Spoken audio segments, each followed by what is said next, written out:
Welcome to Mummies of Ancient Egypt.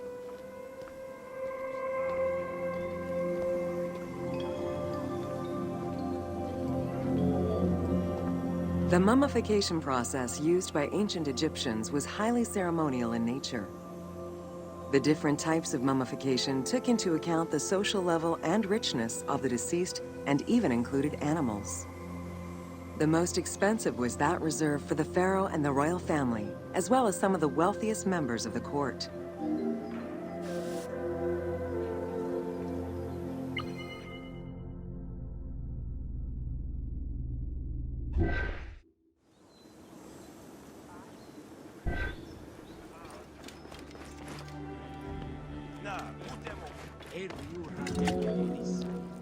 The first step was cleaning. Once bodies arrived at the mummification site, they were placed on inclined tables while the bodily fluids drained away. They were then cleansed by priests until they were deemed ready for the purification process.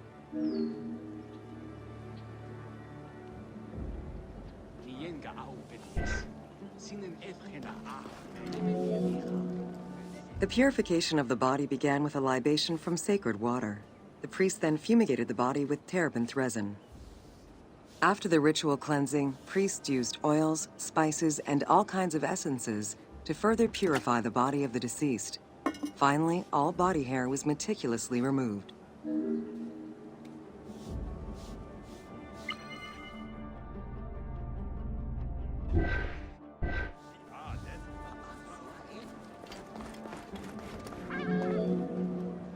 Once the body was properly purified, embalmers removed the organs, following very specific procedures.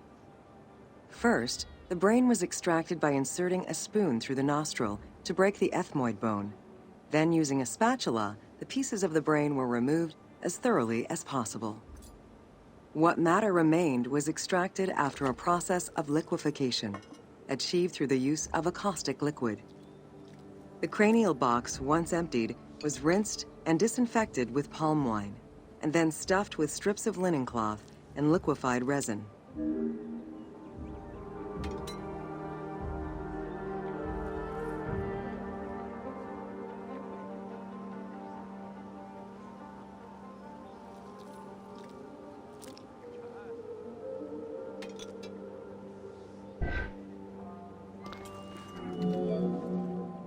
After taking care of the brain, embalmers made an incision on the left flank and carefully set aside the viscera.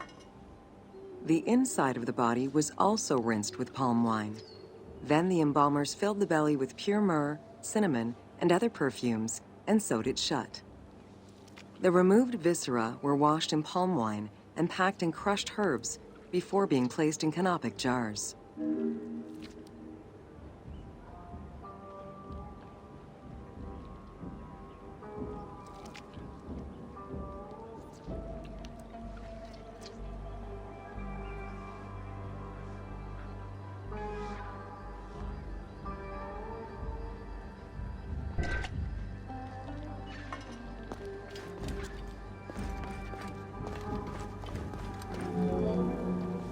Canopic jars were placed close to the sarcophagus or kept in a chest nearby.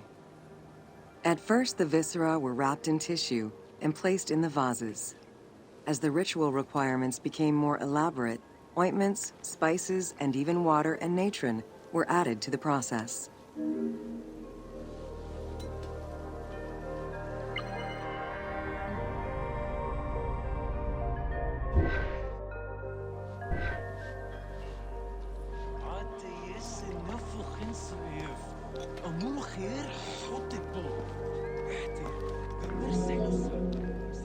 Towards the middle of the New Kingdom, canopic jars assumed the appearance of the four sons of Horus. They were known as the protectors of the viscera. These protectors had their own guardians, each a goddess of the dead. Imseti, the human-headed god, protected the liver and was protected by the goddess Iset. Hapi, the baboon-headed god, protected the lungs and was protected by the goddess Nephthys. Dumut-Ef, the jackal-headed god, protected the stomach and was protected by the goddess Neith.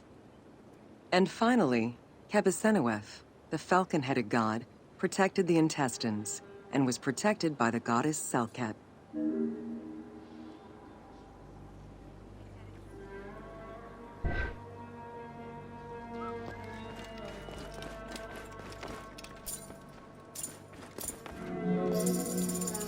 Natron is a naturally occurring mineral found in evaporite. These sedimentary rocks are made up of mineral salts and were generally mined from lake beds in Egypt.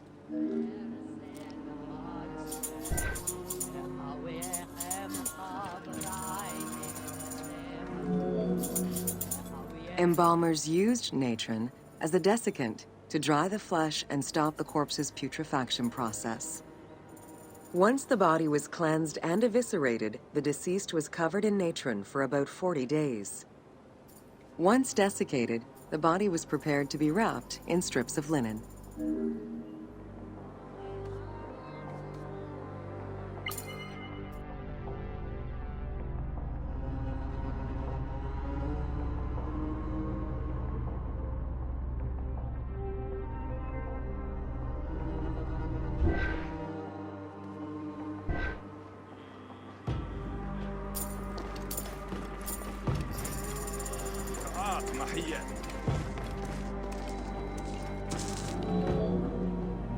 Once the body was fully desiccated by the natron treatment, embalmers oiled, painted, and sometimes even added hair extensions or a wig. They often used a henna-based antiseptic preparation to give the body a more colorful and lively appearance while preparing it to resist molds and fungi.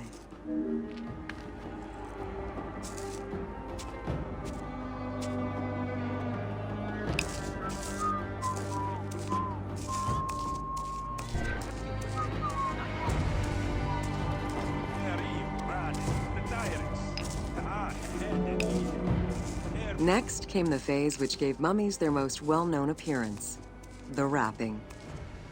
Originally, each part of the body was wrapped separately. Men had their arms crossed on their chests, while women had the right arm folded over their breasts and the left arm stretched along the body. However, techniques evolved over time. Eventually, the body as a whole was wrapped with limbs alongside the body, and increasingly sophisticated and different techniques of weaving flax bands were developed.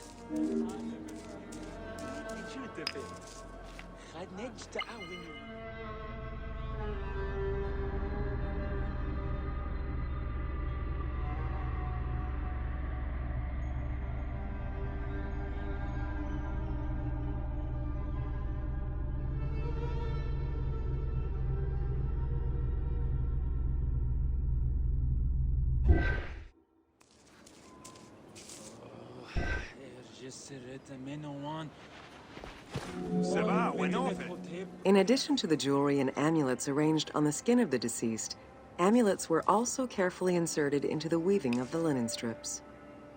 Each amulet was linked to a myth or to an ideological belief related to rebirth.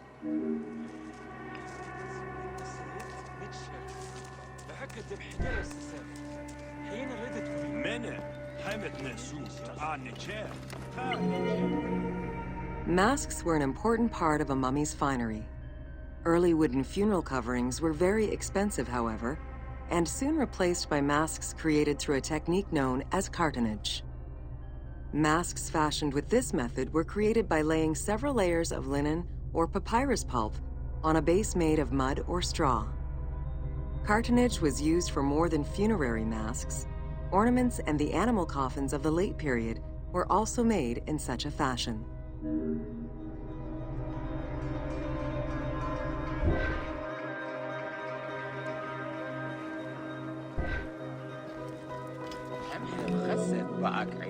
Cartonnage evolved to cover the entire body of the mummy during the 22nd dynasty. The mummies were placed on a board inside a rigid envelope of cartonnage, which was laced at the back with a string. Extremely cost-effective and visually pleasing, this technique was very popular through all layers of the society.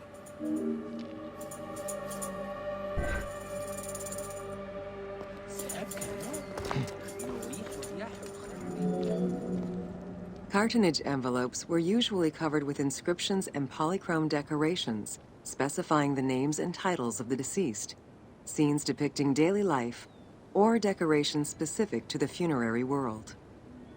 This was a true gift for Egyptologists eager to study the funerary rites of the ancient Egyptians.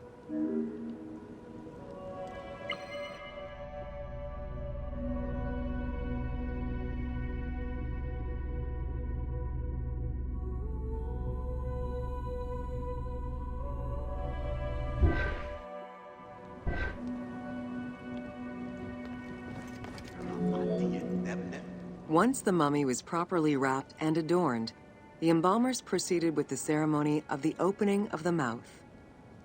A vital step of the funerary process, this ceremony was meant to bring back to life the deceased themselves or an object representing the deceased.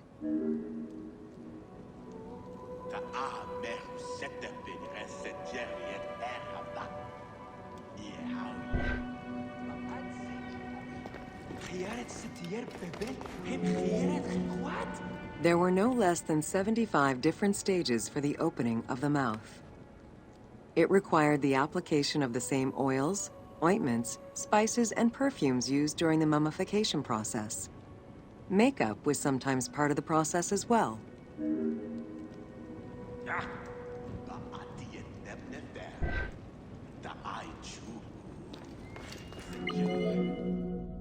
The last stage of this long ritual was the act of touching the mouth with the adze to symbolically allow the breath of life to infuse an inert body. Its performance was reserved for a very specific set of people: priests who wore the mask of the god Anubis, a close relative of the family, or by the heir to the throne.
Welcome to The Importance of Mummies.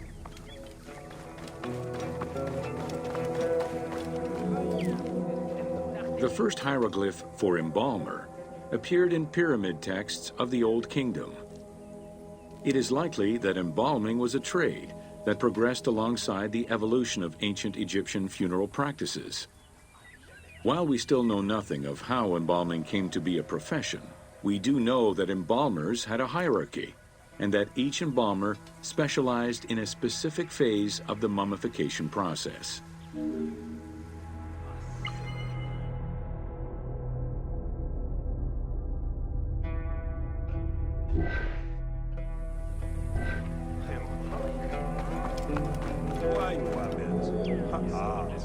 The mummification techniques were jealously guarded by embalmers from generation to generation. Despite their efforts, Herodotus and Diodorus discovered their methods in late antiquity, but historians were skeptical about the validity of the texts. It remained a mystery until two teams of modern medical legal scientists confirmed the process in 1994 and again in 2011.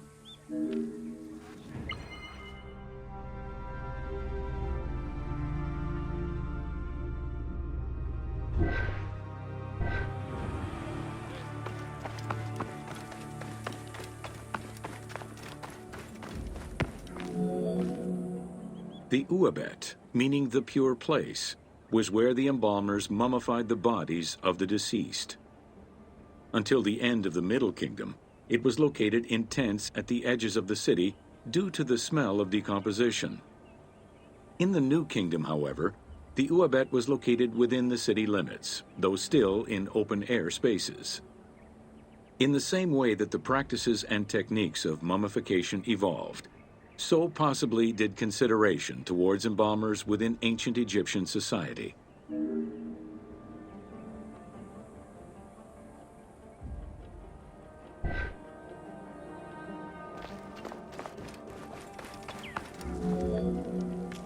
The pharaoh had access to the most elaborate of mummification rituals. The richer citizens of Egypt also enjoyed complex embalming options, though none of them allowed for the removal of the brain or viscera. After purifying the body, embalmers injected a liquid through the rectum, sealed it, and allowed the mixture to settle. They then plunged the body into natron for up to 40 days. Once the body was dried, the seal was removed, and the entrails flowed out with the injected liquid, leaving the skin and bones of the deceased to be wrapped in linen and returned to the family for burial.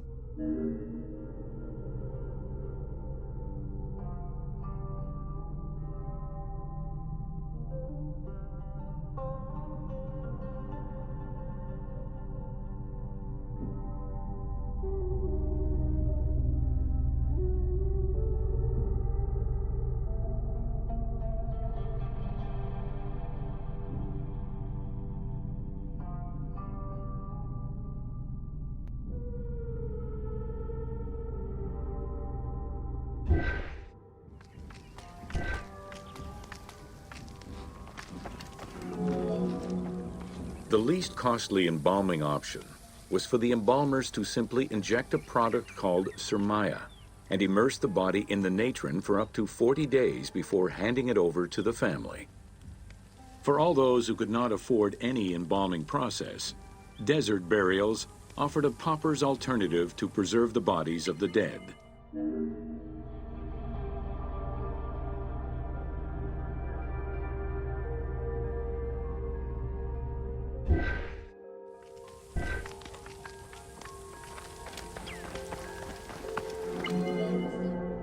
Egyptian civilization has always appealed to Westerners, even before the Greek and Roman invasions. As early as the Middle Ages, mummies discovered by travelers were often sent back to Europe. Curio cabinets, dating from the 16th and 17th centuries, usually included pharaonic artifacts in their collections.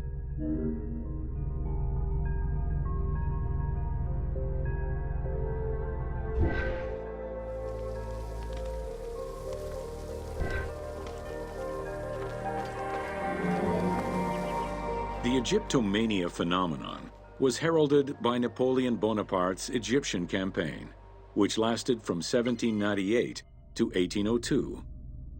The following years were marked by a resurgence of interest from rich enthusiasts and scholars who exposed Egypt to the general populace. Many research societies focusing on Egyptology were founded during those years.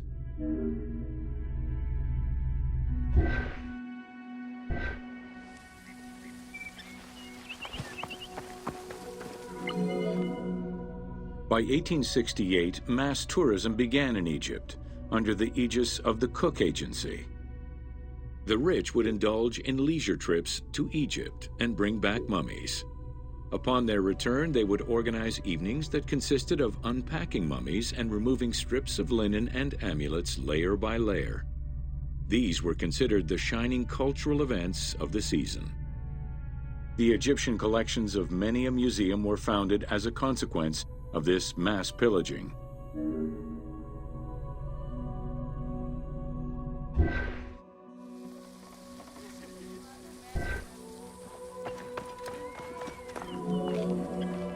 Thanks to those dubious parties, the fantasy of a mummy coming back to life, seeking revenge on its defilers, was born.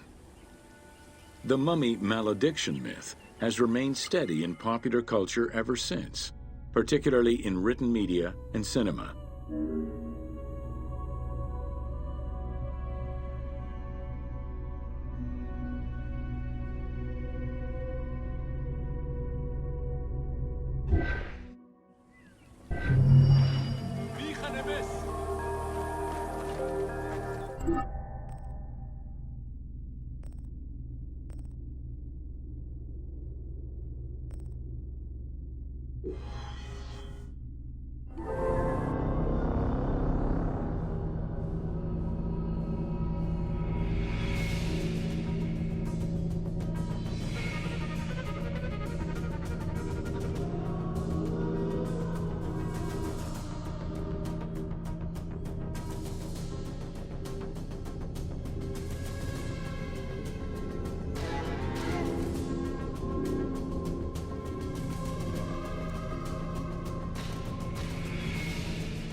Welcome to Amulets and Rituals.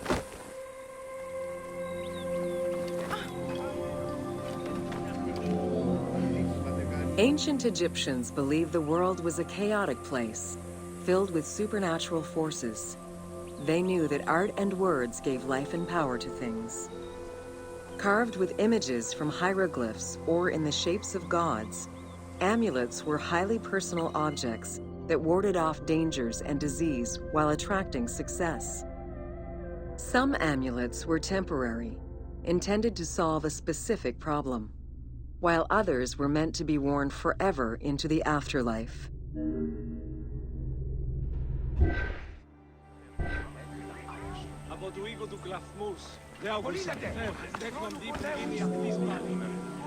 Priests would infuse amulets with magical energy during religious ceremonies, imbuing them with protective magic to safeguard against supernatural powers.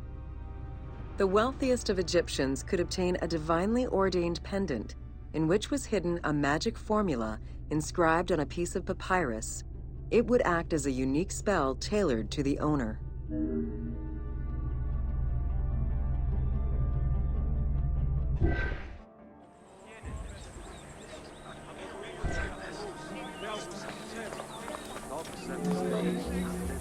Religion was so important to ancient Egyptians that it permeated every aspect of their daily lives. Since water was the source of life and had the symbolism of purifying the body and the soul, all daily routines began with ablutions. Personal prayers to the gods were sometimes written or spoken, with family prayers passed down through generations.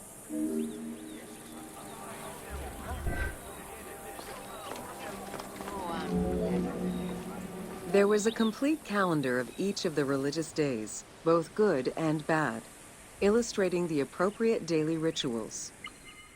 Along with wine, milk, and ointments, offerings to the gods consisted of small amulets to life-size statues and family shrines.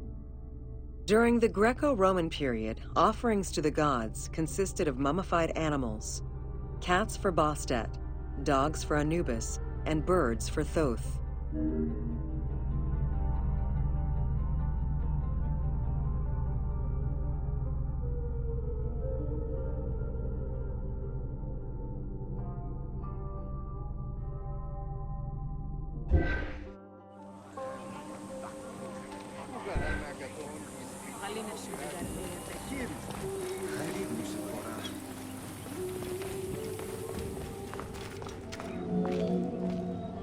Deemed messengers of the gods, oracles offered guidance and judgment for all Egyptians, regardless of status. Crucial advice was offered on everything from day-to-day farming management to a pharaoh's decision on whether to start a war. Oracles were often used to decide legal issues. If the accused refused the judgment of the god, another god could be consulted in hopes of a more favorable reply.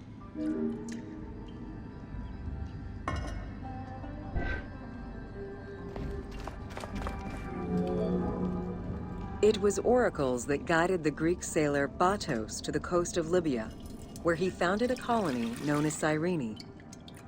During Alexander the Great's campaign to conquer Persia, he consulted the oracle at the Temple of Amun within the oasis of Siwa, and was subsequently ordained a divine being.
Welcome to Temples and Rituals of Ancient Egypt. During rituals and festivals, the god was carried on a solar barge between the areas of a temple or the temples of different cities. Funerary carvings and paintings covering thousands of years, as well as the Book of the Dead, depict the same ship and oar design. Solar barges have been uncovered near or within several pharaohs' tombs. They were intended to carry the pharaoh into the afterlife.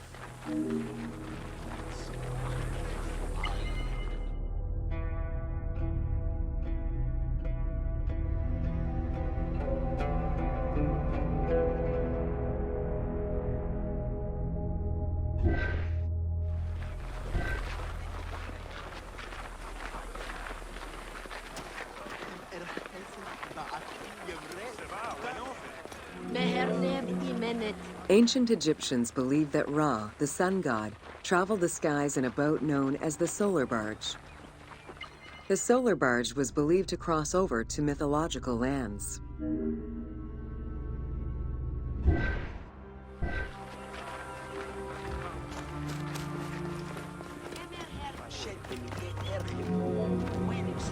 The god Ra believed mankind was conspiring against him.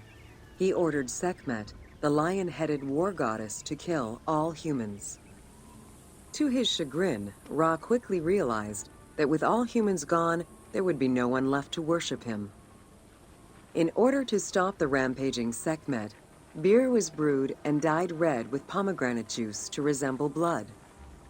Sekhmet drank every drop of the brew she could find, eventually passing out drunk. When she awoke, she was calmer, and her lion visage had changed into Bastet. The Festival of Drunkenness was celebrated in honor of that myth.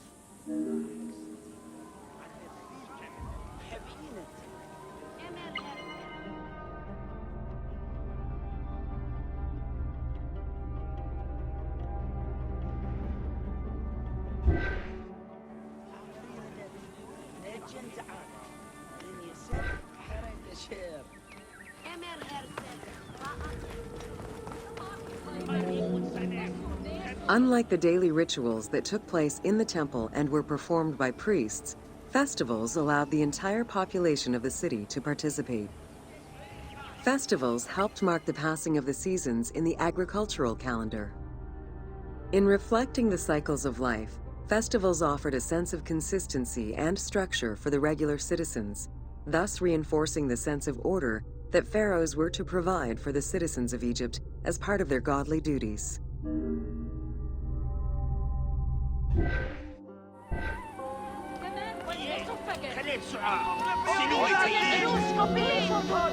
The importance of these festivals is demonstrated by their longevity. Records show that Osiris festivals occurred for more than 2,000 years. Some festivals serve to reinforce state control and promote the king's reign. Both the Opet and Set Jubilee festivals were specifically intended to celebrate the renewal of the king's power.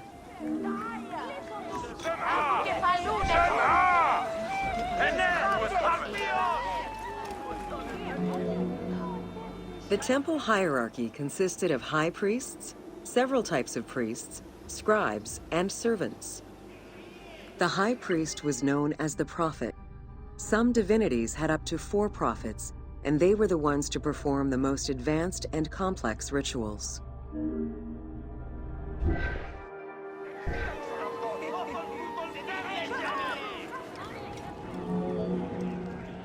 Egyptian priests were not confined to solely religious tasks, and in fact had crucial roles in Egypt's administration, most of which served to reaffirm the pharaoh as the proper vessel for the gods.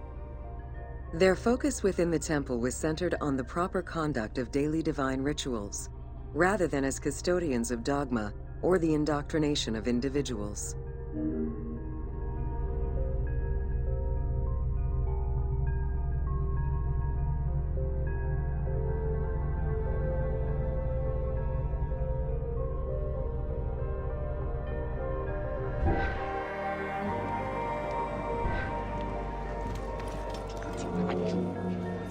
Scribes were custodians of the sacred sciences. Some priests were associated with the funeral rites and were considered the group with medical knowledge. The servants of the Ka were low-ranking priests who carried food and offerings in funerary rituals. Lector priests were distinguished by their ability to read, and their main duty was to recite specialized religious texts in both temple and funerary rituals.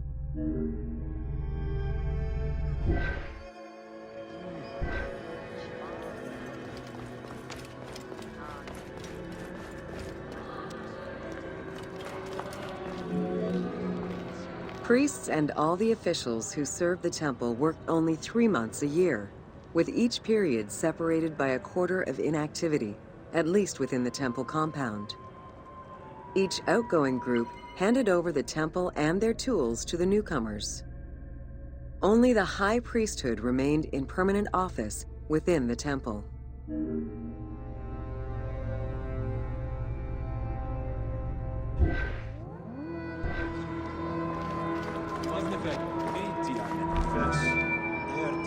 The most sacred part of the temple was referred to as Djeser Djeseru, the Holy of Holies.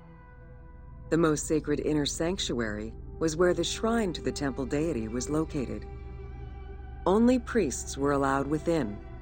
Offerings were given, and rituals unseen by even the pharaoh were performed. While the team chose to allow any character access to this space in some game temples, normally it was reserved for priests alone.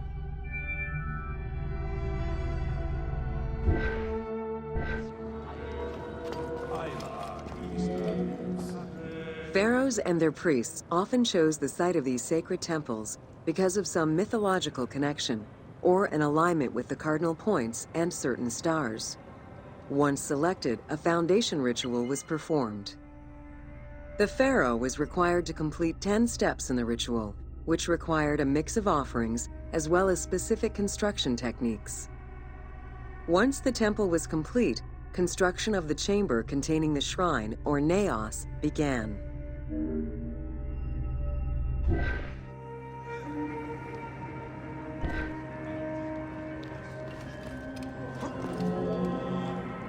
The naos was where the god statue stood.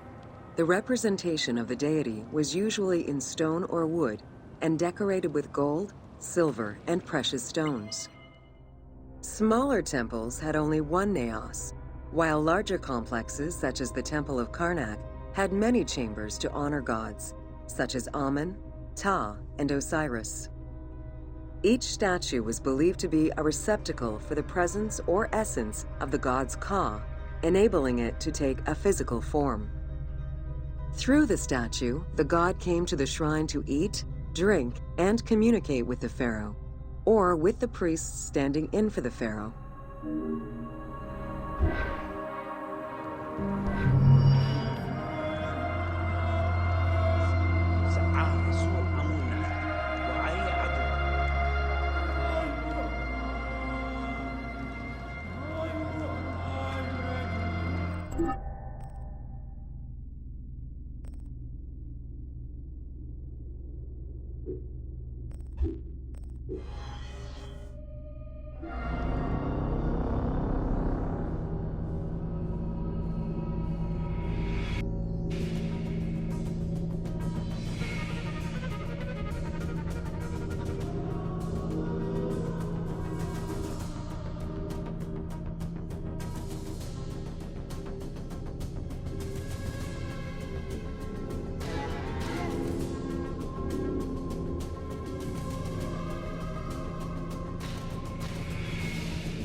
Welcome to Temples and Priests.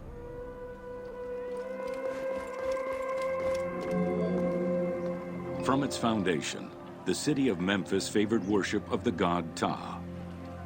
The main temple of Ptah was known as Hutkaptah, meaning Palace of the Ka of Ptah. The name of the temple, translated into Greek as Aegyptos, would eventually evolve into the modern name Egypt.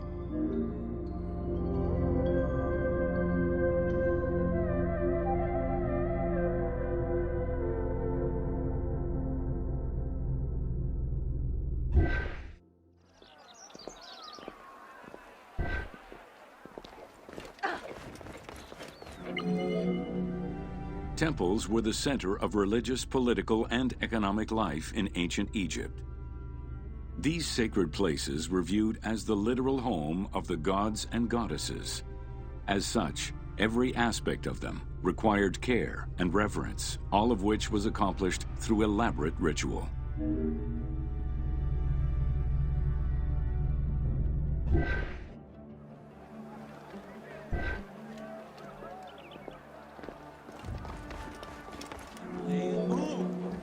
Located in the center of Memphis, the Temple of Ptah was the most prominent and imposing building in the city. The long walkway leading toward the temple, known as the Dromos, was guarded by rows of sphinxes. The entire sacred area was designed to keep the statue of the god protected, deep within the sacred enclosures that surrounded it.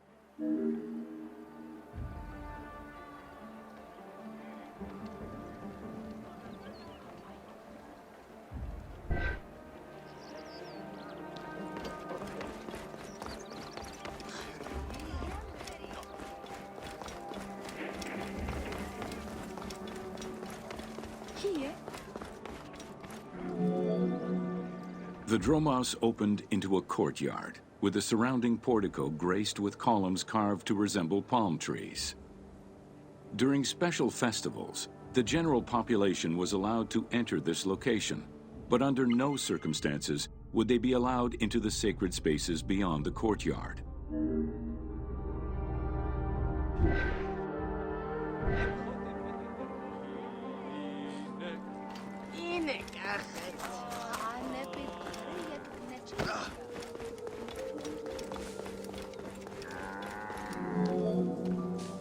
The Memphis Alabaster Sphinx was discovered in 1912, almost completely buried in water and sand. 8 meters in height and weighing in at roughly 90 tons, it is still mounted on its original pedestal. Though it is called the Alabaster Sphinx, it was in fact carved from common calcite rock, which is similar in appearance and texture to alabaster.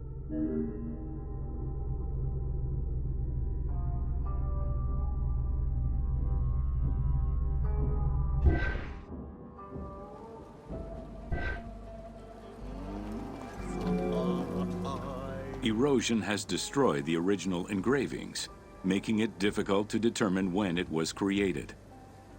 Egyptologists believe that its facial likeness resembles Amenhotep II, and so it could have been sculpted somewhere between 1700 and 1400 BCE. It is believed that this monument once stood outside of the Temple of Ptah and was integrated into subsequent extensions to the complex.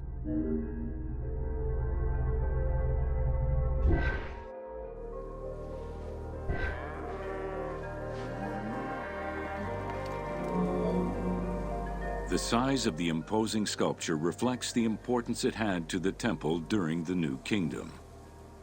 This Sphinx is one of the few remaining artifacts from the ruins of Memphis to survive.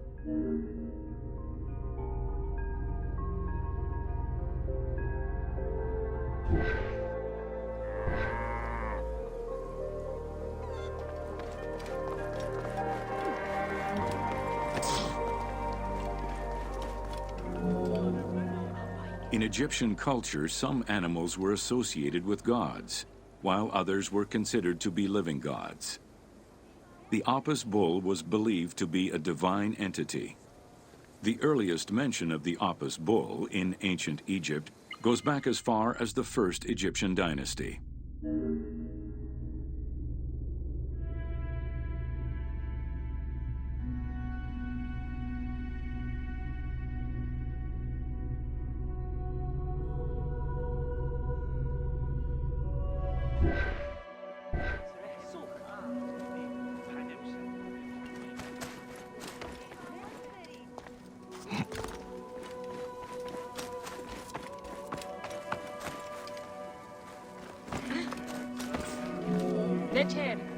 Originally the symbol of fertility, the Apis bull was linked to the god Ra, with the image of the sun carried between its horns.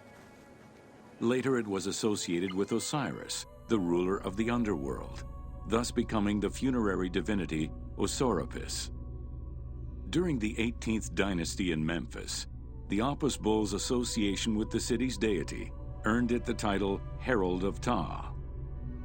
The Apis bull was so revered that even Alexander the Great, upon his arrival in Memphis, gave honor to Apis.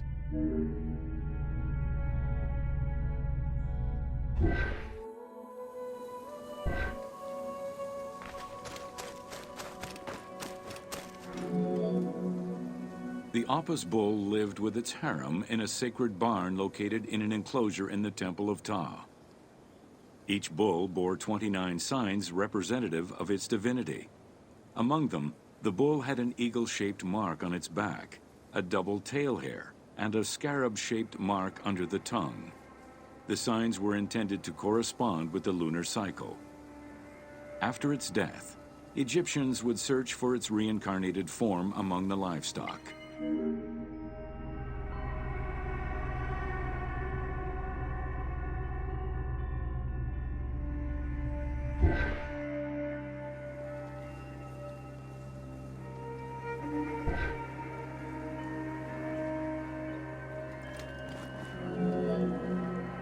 Like other living divinities, the mortal incarnation of the Apis bull was prayed to, and when it died, it was given a luxurious funeral, which included mummification. Until the reign of Ramses II, the Apis bulls were buried in individual graves in Saqqara. During the 26th dynasty, the bodies of the bulls were buried in enormous stone vats in the underground corridors of the Serapeum of Memphis.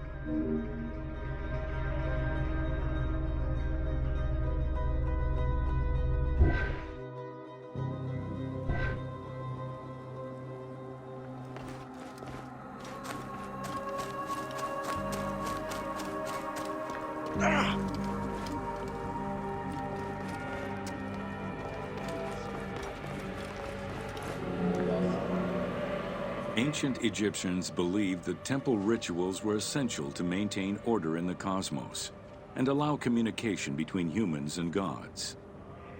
The pharaoh was required to bring offerings as part of a twofold promise made to the gods, to remain a just ruler and to prevent chaos from entering Egypt.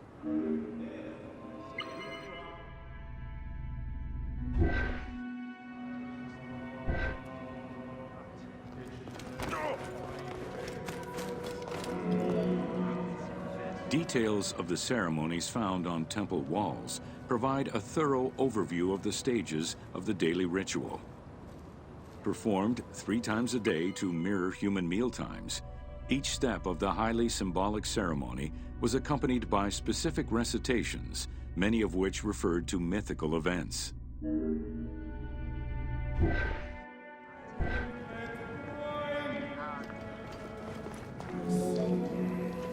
The high priest would first awaken the sleeping god with a chant. Then the seals of the shrine's doors were broken and the bolts drawn back. The act of swinging open the doors was a symbolic gesture where sight was granted to the deity. The priest would then bow and kiss the ground.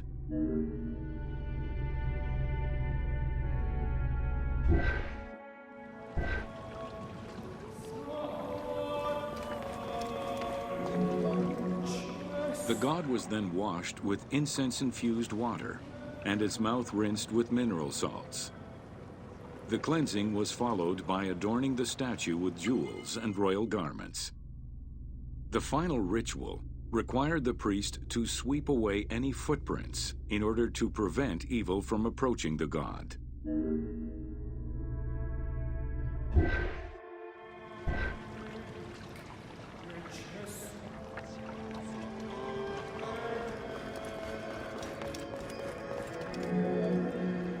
Heredity was the primary source of new recruits. Rarely was an outsider allowed this position. At the top of the temple hierarchy was the high priest. Each temple dedicated to a god had at least one high priest devoted to its care and service. During the Ptolemaic dynasty, one family held the position of high priest in Memphis for almost 300 years.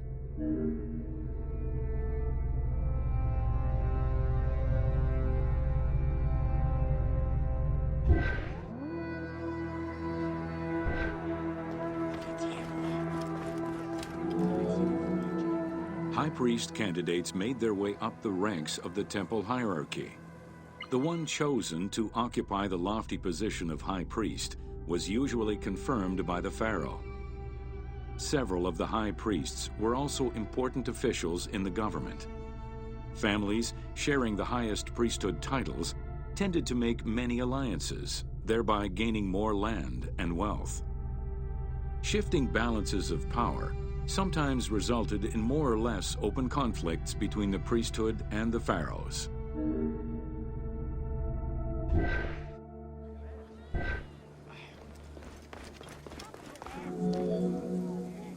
In the 21st dynasty, Thebes became the capital of an almost entirely theocratic government.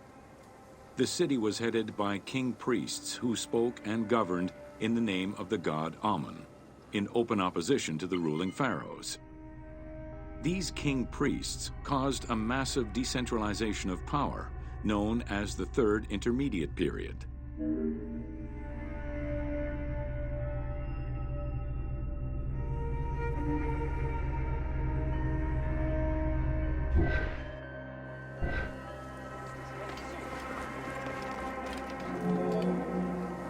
The educational institution in ancient Egypt was known as the House of Life.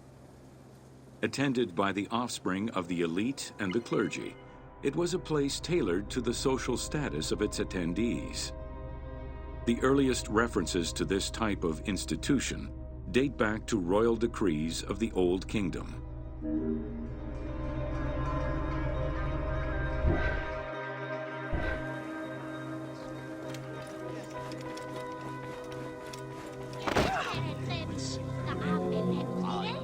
Only 2 known centers have been uncovered, one in the abandoned city of Akhetaten and one at the temple of Ramses II on the west bank of Thebes. Inscriptions uncovered in those locations mention the names and titles of people who were connected with the House of Life, such as a chief physician and many scribes. It is presumed that by the late kingdom, every temple had a House of Life.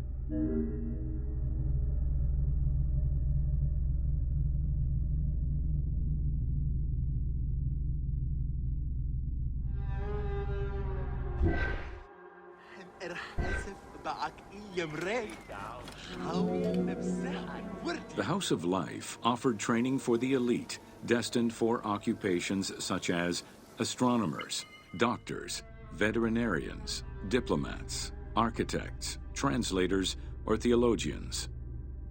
Some institutions focused on specific disciplines, making them a central hub for the country.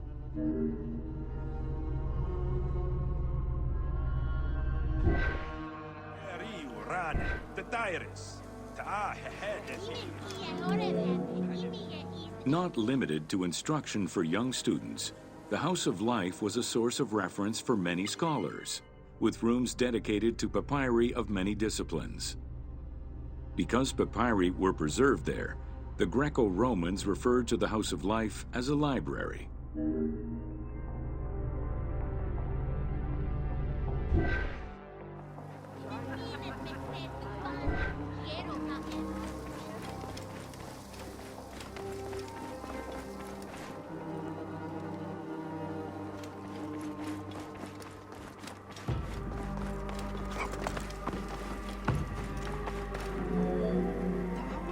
Ancient Egyptian economy was based on an unequal system of redistribution of goods.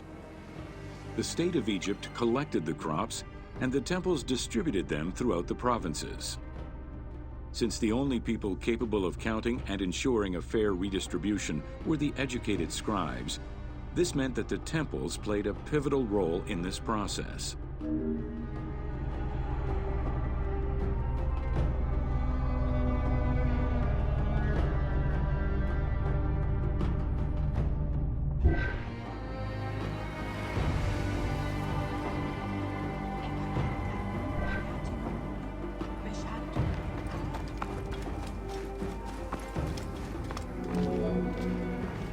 There are records of pharaohs making offerings of large tracts of land and animals to temples in order to maintain their favor. Ramses III offered generous gifts to the Temple of Amun in Karnak in such a manner.